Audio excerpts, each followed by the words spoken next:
The large ship moved slowly through the darkness of space.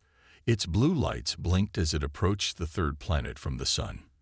Inside the ship, Captain Dye stood tall, his pale blue skin shining under the soft lights. His large eyes, perfect for seeing underwater, blinked as he studied the screen before him. "Captain, we have confirmed signs of intelligent life," said Science Officer Yun. Her voice was soft, but clear in the quiet room. She moved her webbed hands over the control panel, bringing up images of the blue and green planet. Captain Dye nodded. "Show me what you have found." The main screen filled with pictures of Earth, cities, forests, oceans, and most importantly, humans. The crew of the ship, all members of the HFY species, watched with wonder. They had traveled for many years, searching for other intelligent life in the universe. Now they had found it, but on a planet that seemed impossible to them. "The average temperature on much of this planet is above 70 degrees, said Hyun, her voice filled with disbelief. "How can anything live in such heat?" The HFY came from a cold water planet. Their bodies could not survive temperatures above 60 degrees. To them, Earth was a death world, a place so hot it should kill any living thing immediately. "And yet they not only live but have built an advanced civilization," said Captain Da. He leaned closer to the screen, studying the strange beings who walked on two legs and had no gills or fins.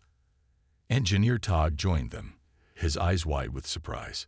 "Captain, our readings show some parts of their planet reach over 100 degrees. How is this possible?" Captain Da had no answer. In his 20 years of space exploration, he had never seen anything like this. The HFY had always believed that intelligent life could only exist in conditions similar to their own cold water environments, where temperatures stayed well below what would boil their blood. "We must learn more," decided Captain Da. "These beings challenge everything we know about life in the universe." Communications specialist June spoke up from his station. "Captain, I am picking up thousands of different signals from the planet. They use radio waves, digital transmissions, and many other forms of communication. Can you decode any of it?" asked Captain Da. June nodded. "The computer is working on translations now. It may take some time, but we should be able to understand their languages soon." The crew continued to watch the screen as images of Earth changed. They saw humans walking in deserts, climbing mountains, and swimming in oceans. Each scene amazed the HFY more than the last. "Look at this," said Hyun suddenly. She pointed to a new image on the screen. "They are submerging themselves in water." The crew moved closer. The image showed humans sitting in what appeared to be small pools of water, but the computer readings made no sense. "That cannot be right," said Engineer Tai, checking the data again. "According to our sensors, that water is nearly 212 degrees. Nothing could survive that." Captain Dye stared at the image. Humans were sitting in water hot enough to kill an HFY instantly, and they were smiling. "We need to study these beings more carefully," he said finally. "They should not exist according to everything we know about biology, and yet there they are. This may be the most important discovery in our history." The ship moved into orbit around Earth's moon, hiding itself from human detection. Captain Dag called a meeting of all senior officers.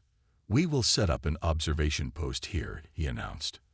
"We will study these humans and learn how they can survive conditions that would mean certain death for us. This changes everything we thought we knew about life in the universe." As the HFY began their work, none of them could have predicted how this discovery would change their understanding of the universe, or that they would soon meet these impossible beings face to face. 3 Earth days passed as the HFY set up their base on the moon. Their special cloaking technology kept them hidden from human detection. Captain Dye stood at the main window, looking down at the blue planet that held so many mysteries. "Our observation post is fully functional," reported Engineer Ta. He adjusted the controls on a large machine that hummed softly. "We can watch the humans without them knowing we are here." Science Officer Hyun worked at her station, her webbed fingers moving quickly over the screens. "I have been collecting data on human physiology. Their bodies are so different from ours. They have internal heating systems that keep their body temperature around 98 degrees. 98 degrees. Captain Da could not hide his shock. That temperature would cook an aquari from the inside. Hyun nodded. Yes, they are hot-blooded creatures. But that is just the beginning of what makes them strange. On the main screen, images of humans going about their daily lives appeared.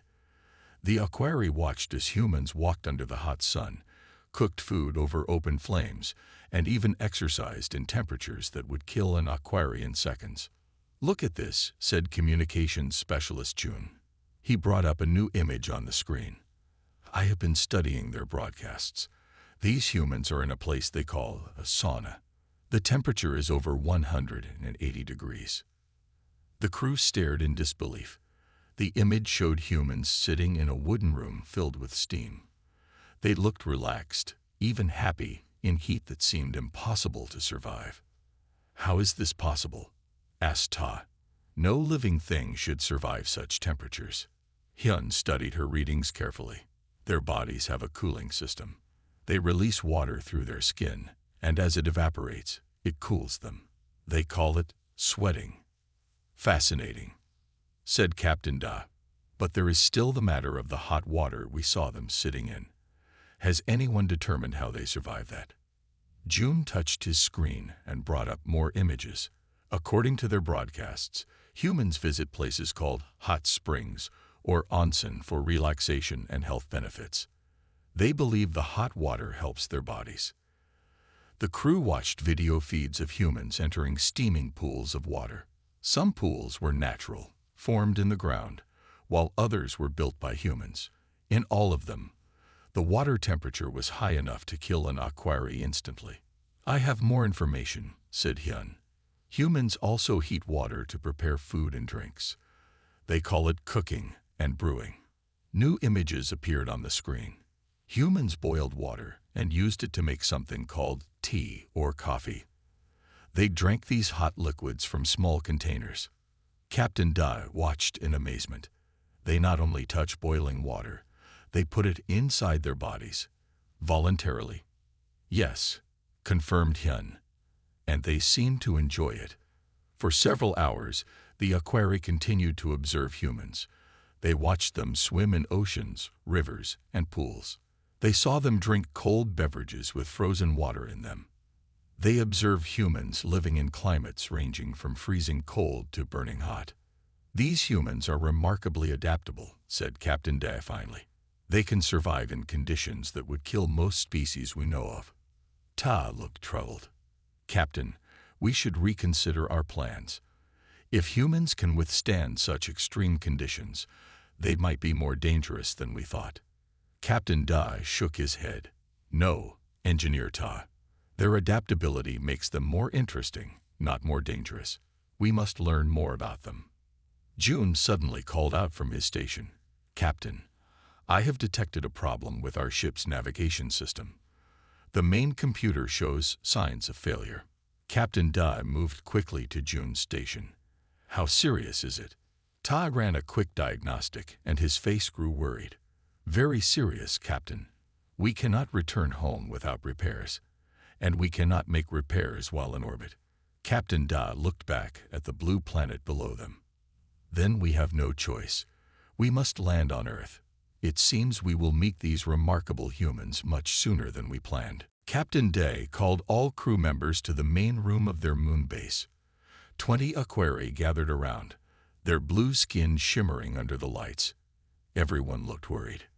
"As you know, our ship has a serious problem," Captain Da began. "We must land on Earth to make repairs. This means we will meet humans much sooner than we planned." The room filled with nervous whispers. No aquari had ever set foot on a planet as hot as Earth. "How will we survive the heat?" asked one crew member. "Won't we die as soon as we step outside our ship?" Engineer Ta stepped forward. "I have been working on special cooling suits," he said. He showed them a thin silver suit. "This will keep your body cool even in Earth's heat, but it only works for a short time, maybe 6 hours. After that, the power runs out." Science Officer Hyun spoke next. I have been studying humans carefully. I believe they must be made differently than us. Maybe they are not carbon-based like most life forms we know. What do you mean? Asked Captain Da.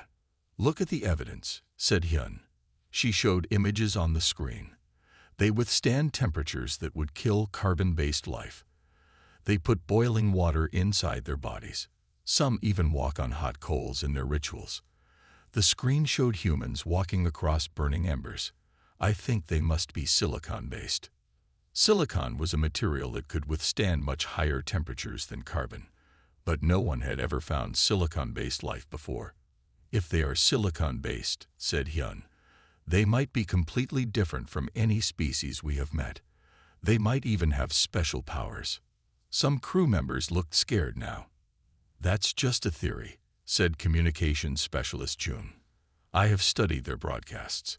They seem like normal beings who feel pain and joy, just like us. They just handle heat better. Normal beings don't sit in boiling water for fun, argued Hyun. Captain Day raised his hand to stop the debate. Whatever humans are made of, we need their help. Our ship cannot reach home without repairs. But where should we land? Asked Ta. We can't just land in one of their cities. It would cause panic. June worked on his computer. I found a good place, he said after a few minutes. There's a small area with few humans in a place called Japan. It has mountains and forests where we can hide our ship. And it's near water, which might make us feel more comfortable. What about the temperature? Asked Captain Da. It's cooler there than many parts of Earth, about 70 degrees right now. Still hot for us, but our cooling suits should work well. Captain Da nodded. That's where we'll go.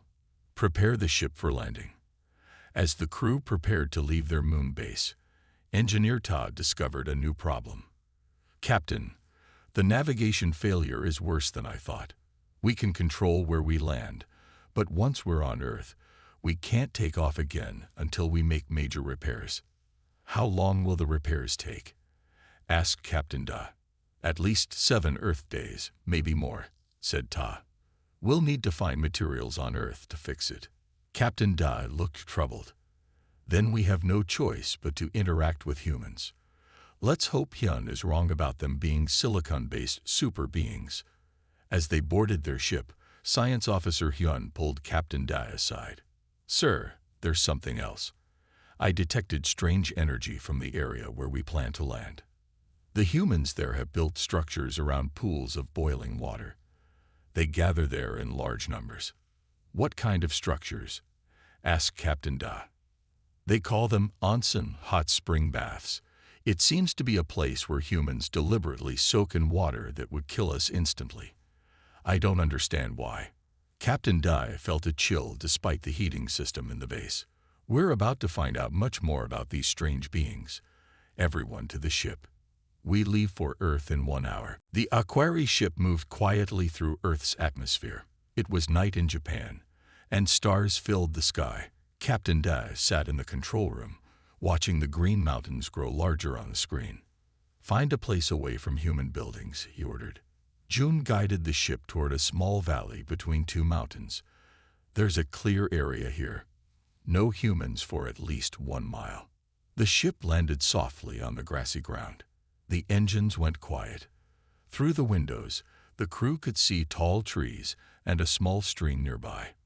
Outside temperature is 68 degrees, reported Engineer Ta. Our cooling suits should work well, but remember, no more than 6 hours outside the ship. Captain Da nodded. Ta, start checking the navigation system. Hyun, set up sensors around the ship. June, monitor for any human communications nearby. Everyone else stays inside. The 3 officers put on their silver cooling suits. Each suit had a small blue light on the chest that showed it was working. They put on helmets with clear fronts so they could see. The air is breathable, said Hyun, but it's so hot it might hurt our lungs. Keep your helmets on. They stepped out of the ship. Even with the cooling suits, they could feel the heat. It wasn't painful, but it felt strange, like standing too close to a warming light. They moved carefully, not used to Earth's gravity. About half a mile away, Kang and his wife Yuna were walking on a small path through the forest. They were an older couple who lived nearby. Kang had worked as an engineer before he retired. Yuna studied plants and grew many kinds of herbs around their house. "The hot springs will feel good after this walk," said Kang. He carried a small backpack with towels inside. Suddenly, a bright light flashed in the sky. Yuna pointed up. "Look, what is that?" They watched as something large moved down behind the trees. There was a soft sound, like a gentle wind. "It landed over there," said Kang. Instead of being afraid, he felt curious. "Let's see what it is." "Should we call someone?" asked Yuna. "Who would we call? No one would believe us anyway." Kang started walking toward where the light had disappeared. Yuna followed close behind. As they moved through the trees, they saw strange lights ahead. They walked more slowly now, staying hidden behind bushes. Then they saw it, a large round ship, silver and blue, sitting in a small clearing. "It's not from Earth," whispered Yuna. Her eyes were wide with amazement. As they watched, a door opened in the side of the ship. 3 figures in silver suits stepped out. They were about the size of humans, but moved differently. Their skin looked blue through the clear parts of their helmets. "Aliens," said Kang quietly. "Real aliens from space." The 3 aliens moved around the ship, placing small devices on the ground. They didn't seem to notice the humans watching them. "Should we run?" asked Yuna. Kang shook his head. "They don't look dangerous, and I'm too curious to leave." Making a brave decision, Kang stepped out from behind the trees. He raised his hand in a friendly wave. "Hello," he called. The 3 aliens froze. They turned toward the humans, clearly surprised. For a moment, no one moved. Then Captain Dai stepped forward slowly. He raised his hand like Kang had done. "Hello," he said, his voice sounding strange through the helmet. June moved closer to Captain Dai. "Our translation system works," he said quietly. "We can understand their language." "Ask them where we are exactly," said Captain Dai. June spoke to the humans. "We come in peace. Can you tell us where this place is?" Instead of running away screaming, as the Aquari might have expected, Kang smiled. "You're near Yumoto Onsen in Japan. Are you really from another planet?" Captain Dai nodded. "Yes. Our ship was damaged. We need to make repairs." "I used to be an engineer," said Kang. "Maybe I can help." The aliens looked at each other in surprise. They had not expected the first humans they met to be so calm or so helpful. "You can come to our cabin," said Kang. "It's not far from here, and no one will see you there." Captain Da looked at his crew members. They needed a safe place to plan their repairs. "Thank you for your offer," he said to Kang. "But we must tell you that we cannot be in very hot places. Our bodies cannot handle heat like yours can." Yuma nodded. "We'll keep the house cool for you. Come, it will be safer than staying in the open." The 3 Aquari followed the humans through the forest. They walked slowly, careful not to overheat in their cooling suits. After 15 minutes, they reached a small wooden cabin with a garden around it. "This is our weekend home," explained Kang as he opened the door. "We come here to visit the hot springs." Inside, the cabin was simple but comfortable. It had one main room with a kitchen area, a table, and some chairs. There were 2 other doors that led to other rooms. "Please sit," said Yuna. "You must be tired." The aliens sat down carefully on the wooden chairs. They kept their helmets on, still afraid of the heat. "Our cabin has air conditioning," said Kang. He walked to a control on the wall and pressed some buttons. "I'll make it cooler for you." Soon, cool air filled the room. Engineer Ta checked a small device on his wrist. "The temperature is dropping," he told Captain Da. "It's now 65 degrees. "That is much better," said Captain Da. "We may be able to remove our helmets soon." Yuna went to the kitchen area. "Would you like some tea? Or maybe cold water?" "Cold water would be very good," said June. The equerry watched as Yuna filled a kettle with water and put it on a stove. She turned on the heat, and soon the water began to boil. At the same time, she took some glasses and filled them with cold water from a pitcher in a machine she called a refrigerator. "Here's some cold water for you," she said, bringing the glasses to the table. The aliens looked at the glasses but didn't take them yet. They were staring at the kettle, where water was now boiling hard, making steam. "Is something wrong?" asked Kang. Captain Da pointed to the kettle. "The water, it's boiling. Isn't that dangerous for you?" Kang looked confused. "Dangerous? No, we use boiling water to make tea and cook food. Why would it be dangerous?" The aliens looked at each other in surprise. Captain Da explained, "On our world, water that hot would kill us instantly. Even the air temperature here is almost too hot for our bodies. That's why we wear these cooling suits," added Ta. Yuna's eyes widened with understanding. "So your bodies need cold, like fish." "Not exactly like your fish," said Hyun, who had been quiet until now. "But we do live in water much colder than your oceans. Our normal temperature is about 50 of your degrees." Kang sat down, fascinated. "And what happens if you get too hot?" "Our blood proteins break down," explained Hyun. "Our cells die. It is a painful death."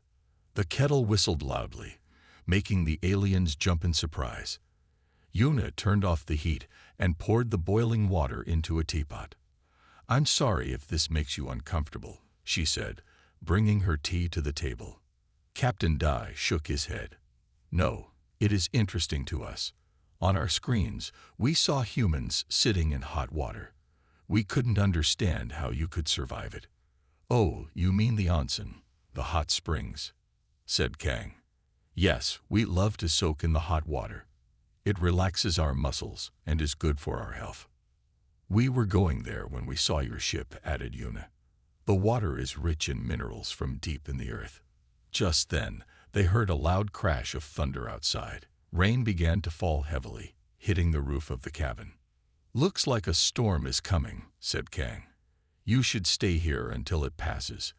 It's not safe to be outside during lightning." Captain Da nodded. "Thank you for your hospitality. Perhaps while we wait, you can tell us more about your hot springs. They are very strange to us, but we want to learn." As the rain fell outside, the humans and aliens began to share stories about their different worlds, each amazed by how the other lived. The next morning, the storm had passed. Bright sunlight filled the cabin where the equerry and humans had talked late into the night. Captain Da and his crew had returned to their ship to sleep and check on the repairs. Now they were back at the cabin, wearing improved cooling suits that Engineer Ta had worked on with Kang's help. "These new suits will keep us cool for 10 hours instead of 6, said Ta proudly. "Kang gave me some ideas about improving the power system." Kang nodded. "Your technology is amazing, but sometimes simple solutions work best." Yuna placed a plate of food on the table. The equerry looked at it with curiosity. "It's just fruit and bread," she explained. "I thought it might be safe for you to try." Hyun scanned the food with a small device. "It seems compatible with our digestion," she said. Carefully, she took a small bite of an apple. Her eyes widened. "It's good." After they ate, Kang looked at the aliens with excitement in his eyes. "The storm is gone, and it's a beautiful day. Would you like to see the hot springs now?" The equerry looked at each other. "Is it safe?" asked Captain Da. "You won't have to touch the water," said Kang. "You can just observe from a distance. With your new cooling suits, you should be fine." Captain Da thought for a moment. "Yes, we would like to see these hot springs. They are very strange to us." The group walked through the forest on a small path. The aliens moved carefully, still not used to Earth's gravity and heat. After 20 minutes, they heard the sound of running water. "We're almost there," said Yuna. They came to a clearing where steam rose from several pools of water. The pools were surrounded by smooth rocks and small wooden buildings. A few humans sat in the pools, their bodies partly covered by the steaming water. The Aquari stopped at a safe distance. They stared in amazement at the scene before them. "The water temperature is 108 degrees, said Hyun, checking her scanner. "How can they sit in it?" "For us, it feels wonderful," explained Kang. "Hot water relaxes our muscles and helps us feel calm." Captain Dai shook his head in wonder. "On our world, water over 70 degrees is used as a weapon. No one would willingly enter it." They watched as a woman got out of one pool and walked to another, hotter pool. She slipped into the water with a smile on her face. "She looks happy," said June. "Not in pain at all." "Different species, different biology," said Hyun. She was recording everything with a small device. "This changes our understanding of what life forms can endure." Kang pointed to a building nearby. "That's the changing room. Would you like to see inside?" The aliens followed him to the wooden building. Inside, there were benches, lockers, and a small area with showers. No one else was there. "Before entering the hot spring, we wash our bodies," explained Kang. He pointed to the showers. "See, there are 2 water taps, one for hot water and one for cold." June moved closer to look at the taps. "So humans control the temperature? You can make it as hot as you want." "Yes," said Kang. "Some like it very hot. Others prefer it a bit cooler." Suddenly, there was a crackling sound from June's cooling suit. The blue light on his chest began to flicker. "June," Captain Dae called out in alarm. "Your suit is malfunctioning." June looked down at his suit in panic. "The power system is failing." The temperature inside June's suit began to rise quickly. Without the cooling system, Earth's heat would soon become deadly for him. Sweat formed on his blue skin. "We need to get him back to the ship," said Ta. "It's too far," said Captain Da. "He'll overheat before we get there."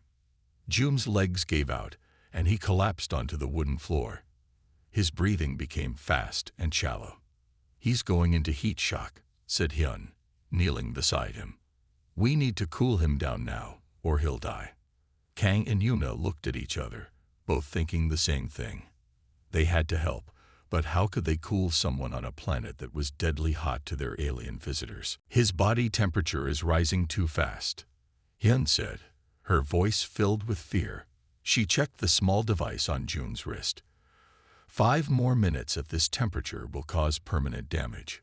Captain Da looked desperately around the room. "We need ice. Anything cold." Kang sprang into action. "The drink machine outside has ice. Yuna, go get as much as you can." Yuna ran out of the building.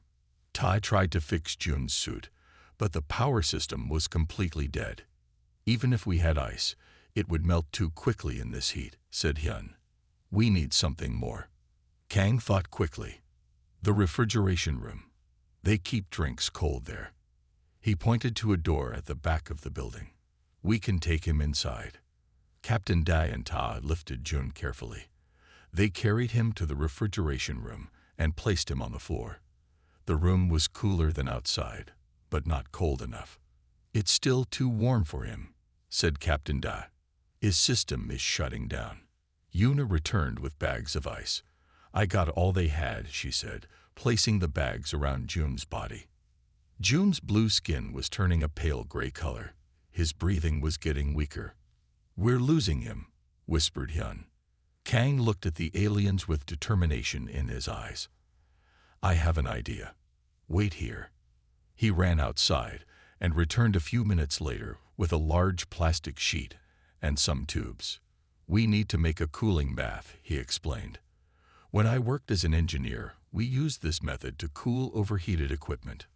Working quickly, Kang spread the plastic sheet on the floor and shaped it into a shallow pool. Yuna brought buckets of cold water from the tap, and they filled the pool halfway. "Now for the important part," said Kang. He took a metal container from his backpack. "This is a cooling agent we use for preserving food. When mixed with water, it gets very cold, much colder than ice." Captain Dai helped Kang carefully pour the chemical into the water. The mixture began to bubble slightly, and steam rose from it. But it was cold steam. "The temperature is dropping fast," said Hyun, scanning the water. "It's reaching 45 degrees. "That's perfect for him," said Captain Da. "Quick, let's get him in." They gently placed Jun's body into the makeshift pool. The cold water covered most of his body. Only his face remained above the surface. "Now we wait," said Hyun. Minutes passed slowly. Kang and Yuna watched anxiously alongside the aliens. Then, Jun's eyelids fluttered. He took a deeper breath. "It's working," said Ta. "His temperature is stabilizing." Jun's eyes opened fully. He looked confused for a moment, then realized where he was. "What happened?" he asked weakly. "Your cooling suit failed," explained Captain Da. "These humans saved your life." Jun looked at Kang and Yuna with wonder. "You knew how to help me." Yuna smiled. "Kang used his engineering knowledge, and I know about cooling chemicals from preserving my plants." "But how did you know what would work for us?" asked Jun. "We didn't," admitted Kang. "But we figured if heat hurts you, cold must help you. We just had to find something cold enough." Jun tried to sit up. "Thank you. I would have died without your help." Captain Da looked at the humans with new respect. "On our world, we often feared meeting other species. We thought they might not understand our needs or might be hostile. But you helped Jun without hesitation." "Of course we helped," said Yuna. "All living beings deserve care." Hyun was checking Jun's vital signs. "He's recovering well, but he needs to stay cool for several more hours." "We'll help you get him back to your ship," said Kang. "I think I can rig up a portable cooling system from parts I have at home." As they worked together to help Jun, something important was happening. Despite their different biologies and worlds, the humans and HFY were forming a bond. They had faced a crisis together and succeeded. "Perhaps," said Captain Da quietly, "our differences make us stronger when we work together." 1 week passed. The HFY ship was almost fixed. Engineer Tai and Kang had worked together every day, combining their knowledge to repair the complex navigation system. Jun had fully recovered from his brush with death. On their last day on Earth, Captain Da invited Kang and Yuna to visit their ship. The human couple walked through the alien vessel with wide eyes, amazed by the technology they saw. "This cooling system keeps your whole ship at 50 degrees, asked Kang, looking at the ship's main engine room. "Yes," said Ta. "It's our normal living temperature, like your air conditioning, but for our entire living space." Captain Da led them to a large room with a round table. On the table sat several objects from Earth that the HFY had collected: a kettle, a cup, a heating pad, and a small portable heater. "These items fascinate us," said Captain Da. "Objects designed to create heat, not remove it." Yuna picked up the kettle. "Simple things, but I guess they seem strange if your body can't handle heat." Hyun entered the room carrying a small container. "I've been studying human biology," she said. "Your ability to regulate body temperature is remarkable. You can survive in environments from below freezing to over 100 degrees. "We never thought about it that way," said Kang. "To us, it's just normal." Captain Dai touched a screen on the wall, and images appeared: humans in deserts, in snowstorms, swimming in cold oceans, and sitting in hot springs. "On our planet, we have only a small temperature range where life can exist," he explained. "Most of Earth would kill us instantly, but you humans thrive almost everywhere." "Not everywhere," said Yuna with a smile. "We can't live underwater like you can." "Different strengths," agreed Captain Da. "That's what I will tell my people when we return home." Later that afternoon, the HFY prepared to leave Earth. Their ship was repaired, and they had gathered more information about humans than they had hoped for. "Before we go," said Captain Da, "there is one more thing I wish to see." Kang and Yuna took the aliens back to the hot springs. This time, several more humans were there, soaking in the steaming pools and chatting happily. Captain Da watched them through his helmet. "It still amazes me," he said. "Water that would kill me instantly brings you pleasure and health." "The universe is full of different kinds of life," said Kang, "each adapted to their own world." "Yes," said Captain Da, "and each with something to teach the others." As the sun began to set, the Aquari said goodbye to their human friends. June gave Kang and Yuna a small blue device. "This will let you contact our ship," he explained. "When we return to our homeworld, we will send a proper delegation to Earth. But we would like to stay in touch with you until then." Yuna's eyes filled with tears. "We will miss you." "Our people were afraid of meeting other species," said Captain Da. "We thought they would not understand us, or would be hostile. You have shown us we were wrong. Will your people believe your stories about humans sitting in boiling water?" asked Kang. Captain Da laughed, a bubbling sound like water over rocks. "They will need to see it to believe it, just like we did." That night, the Aquari ship rose silently from Earth and disappeared into the stars. Kang and Yuna watched from their cabin porch, the small blue communication device glowing softly in Kang's hand. 6 months later, a larger Aquari ship arrived in Earth orbit. This time, they came openly, with proper cooling technology and a message of friendship. The first official meeting between humans and Aquari took place at an unusual location, a specially built room overlooking the hot springs where they had first truly understood each other. As human diplomats relaxed in the steaming water on one side of the glass wall, the Aquari representatives watched in fascination from their cold water pool on the other side. Different worlds, different biologies, but a shared universe, and now, a shared friendship.